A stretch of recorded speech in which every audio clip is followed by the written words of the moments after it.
चढ़ावा चोरी मामले में जहां एक तरफ भारतीय जनता पार्टी के सांसद निशिकांत दुबे समाजवादी पार्टी के राष्ट्रीय अध्यक्ष अखिलेश यादव पर हमला बोलते हैं, साफ तौर पर कहते हैं कि टीनू यादव के रिश्ते अखिलेश यादव के साथ हैं और कई तस्वीरें भी सामने लाई जा सकती हैं, तो वहीं समाजवादी पार्टी के जरिए और अखिलेश यादव के जरिए अल्टीमेटम दिया जाता है कि अगर आपके पास सबूत है तो दिखाइए, वरना आपके खिलाफ हम कानूनी कार्यवाही करने से नहीं रुकेंगे, अपने पीछे कदम नहीं खींचेंगे। जहां ये पूरा मामला देखने को मिल रहा है राम मंदिर चढ़ावा चोरी मामले को लेकर, तो वहीं दूसरी तरफ अब इस पूरे मुद्दे पर बसपा सुप्रीमो मायावती भी अपना बड़ा बयान जारी करती है और इस बड़े बयान के जरिए संकेत देती हैं और ये कहती हैं कि सिर्फ राम मंदिर ही नहीं है बल्कि उत्तराखंड में बद्रीनाथ धाम में भी चढ़ावा चोरी का मामला सामने आता है। अगर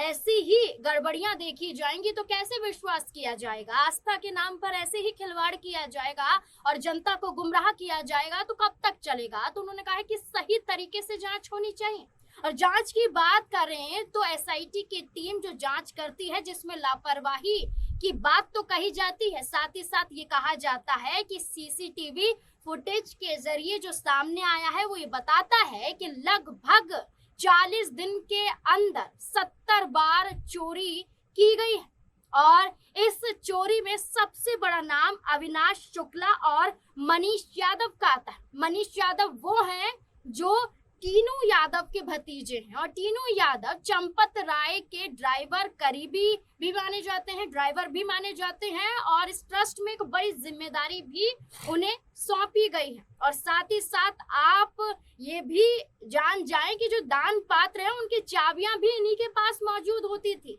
यानी कि कोई भी वहां पर सख्ती नहीं देखी जा रही थी, कोई भी नियम फॉलो नहीं किए जा रहे थे। और इस बीच में मायावती का ये कह देना कि जो भी प्रबंधक है, जो भी यहाँ पर शामिल है, उन सबकी जांच होनी चाहिए, ऊपर तक जांच होनी चाहिए। और इस बीच में ये कहा जा रहा है कि भारतीय जनता पार्टी ने मुंह पर ताला क्यों लगाया हुआ है, क्यों इस पूरे मामले में कह रही है कि कोई भी चोरी नहीं हुई है, बल्कि जो विपक्ष है वो सिर्फ ढिंढोरा पीट रहा है।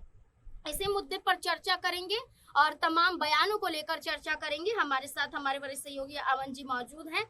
सर, सबसे पहले बात करें कि मायावती ने तो आरोप लगाया है और जांच की बात की है, लेकिन जो एसआईटी की जो जांच हुई है इसमें साफ तौर पर कहा गया है कि 27 अप्रैल 2026 से लेकर 5 जून 2026 के बीच में 70 बार चोरी हुई है और इसमें नाम टीनू यादव का आता है, इसमें नाम मनीष यादव का आता है, अविनाश शुक्ला का आता है। इन्हें साफ तौर पर देखा गया है कि जब नोटों की गिनती होती है तो उसके बाद जो बंडल होते हैं, जो पैसे होते हैं, चाहे वो गड्डियां हो, चाहे वो खुले तौर पर हो, उन्हें कभी किसी कपड़े में छुपाया जा रहा है, जूतों के अंदर रखा जा रहा है। तो ये सब कुछ सामने आने क्या बताता है कि जो बीजेपी कह रही कुछ नहीं हुआ है, तो क्या विपक्ष का कहना सही है? देखिए, जाहिर बात है, क्योंकि जब अखिलेश यादव ने शुरुआत में इस मुद्दे को उठाया तब कई लोगों ने ये कहा कि ये मुद्दा गुमराह करने वाला मुद्दा है, इसमें कोई जान नहीं है, कोई भी सच नहीं है, और तमाम लोगों ने इसको तुरंत दरकिनार कर दिया। लेकिन धीरे धीरे जैसे ये मुद्दा आगे बढ़ा, इस पर लगातार चर्चाएं हुई और जब ये जांच के लेवल तक आया तब लोगों को विश्वास हुआ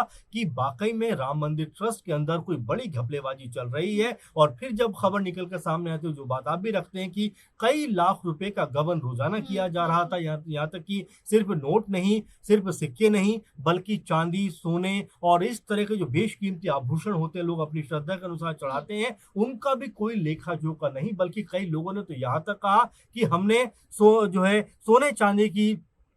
तमाम महंगी महंगी जो आभूषण होते हैं वो यहाँ पर चढ़ाए, तमाम धातुएं चढ़ाई, लेकिन उनका कोई पता नहीं है। और इसी बात को लेकर एसआईटी जब गठित होती है, बहुत से लोगों से पूछताछ होती है, उसमें तमाम जो लोग हैं वो कानून के शिकंजे में भी आते हैं। अब यहाँ पर चंपत राय का इस्तीफा भी हुआ है, जो महासचिव थे जो राम मंदिर ट्रस्ट के, तो उनके ऊपर भी तमाम सारे सवाल थे कि आखिर उनकी मौजूदगी में और उनकी निगरानी में इतना बड़ा घोटाला कैसे हो जाता। जो लोग श्रद्धा के नाम पर अपनी जेबों से रुपए निकालते हैं, पैसे निकालते हैं और जो है मंदिर के लिए अर्पण करते हैं, तो आखिर उस पैसे का इस तरह से गलत इस्तेमाल कैसे हो सकता है। और ये जो मुद्दा है अब लगातार चर्चाओं का विषय बनता चला जा रहा है। और इस तरह से क्योंकि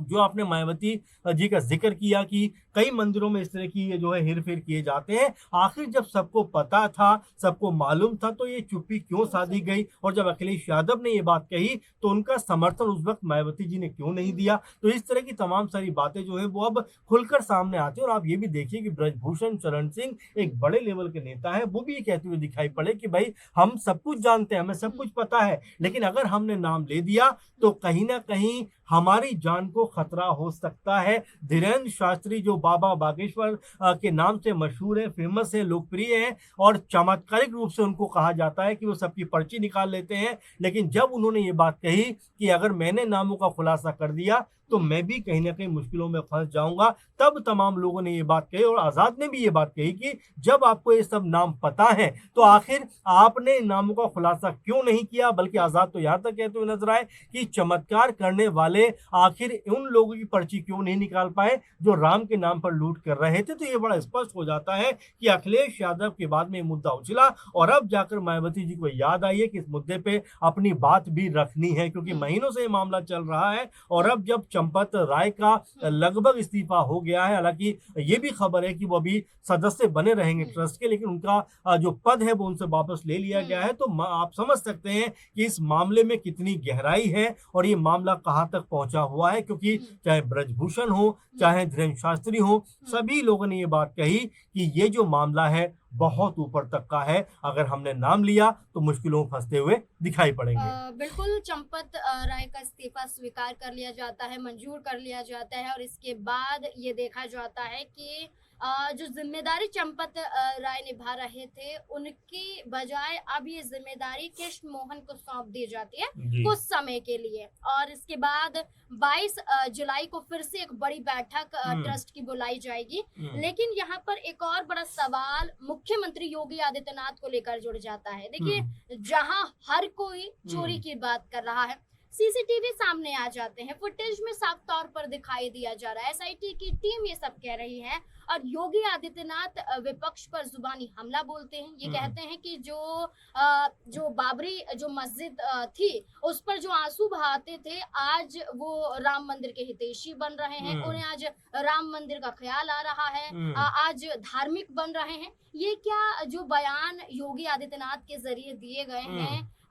मुख्यमंत्री होने के नाते क्या ये बयान उन्हें शोभा देते हैं? देखिए, पहली बात तो ये है कि मुख्यमंत्री होने के नाते तो वाकई में इस तरह की बात को नहीं करना चाहिए, लेकिन योगी जी ने लगातार इसके ऊपर तत्परता दिखाते हुए एसआईटी का गठन भी किया और जब अयोध्या में आते हैं तब वहां पर उनके मंच पे चंपत राय हों या फिर और दूसरे जो लोग थे इसमें शामिल, वो कोई भी दिखाई नहीं पड़ा क्योंकि उन्होंने सख्त तौर पर ये कहा था कि जिन जिन के नाम भी इस पूरे मामले के अंदर आए हैं वो मेरे मंच पे नजर नहीं आने चाहिए। तो कठोर फैसला तो उन्होंने भी किया है, लेकिन चूंकि उनको इस मसले पे कोई ना कोई ओपिनियन रखनी है और अपना पक्ष मजबूत करना, इसलिए उन्होंने यहाँ पर अखिलेश यादव के ऊपर भी निशाना साधा है और तमाम लोगों को भी निशाना साधा है जो लगातार सवाल उठा रहे हैं। लेकिन देखिए अब लगभग ये कंफर्म होता हुआ दिखाई पड़ता है क्योंकि पैसे की रिकवरी भी कहीं ना कहीं नाजबीन हुई। इसमें बताया जा रहा है कि तकरीबन 70-80 लाख रुपए की रिकवरी हुई है, बहुत सारे आभूषण भी जो है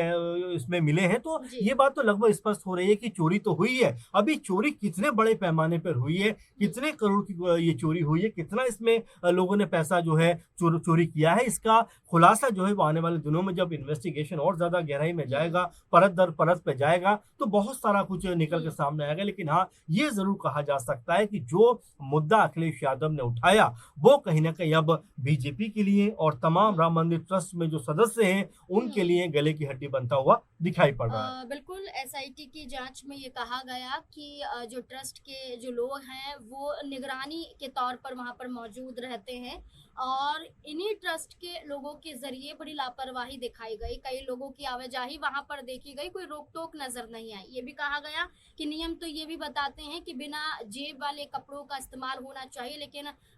साफ तौर पर कहा गया कि कपड़ों में पैसे छुपाए जा रहे हैं, जूतों में पैसे छुपाए जा रहे हैं, फोन वहां पर मौजूद रहता है। काफी चीजें एसआईटी की टीम के जरिए जो जांच में है वो सामने आती है कि सीसीटीवी के जरिए ये सब कुछ सामने आया है। लापरवाही देखी गई है और बकायदा चोरी हुई है और इसके सबूत भी मिले हैं। अब देखना होगा कि राजनीतिक तौर पर बयानबाजी हो रही है और वहीं ट्रस्ट के लोग बैठक करने के लिए तैयार हैं। आने वाले दिनों में क्या फैसला होता है, क्या वाकई चंपत राय पर भी गाज गिरती हुई नजर आएगी और क्या इसमें जो नाम अविनाश शुक्ला का, मनीष यादव का, टीनू यादव का, अनुकल्प मिश्रा, लवकुश मिश्रा, करुणेश पांडे, ये तमाम जो नाम दिखाई दिए जा रहे हैं, सुने जा रहे हैं, उनके चेहरे दिखाए जा रहे हैं, क्या कुछ होता है इनको लेकर? क्योंकि लगातार तो यही कहा जा रहा है कि ये बड़े चेहरे हैं, लेकिन ये भी कहा जा रहा है राजनीतिक तौर पर विपक्ष के जरिए कि इन छोटे लोगों की गिरफ्तारी हो रही है लेकिन बड़े लोगों पर शिकंजा नहीं कसा जा रहा। अब देखना होगा कि क्या होगा इस पूरे मुद्दे को लेकर। आपको क्या लगता है? अपनी राय कमेंट सेक्शन में जरूर।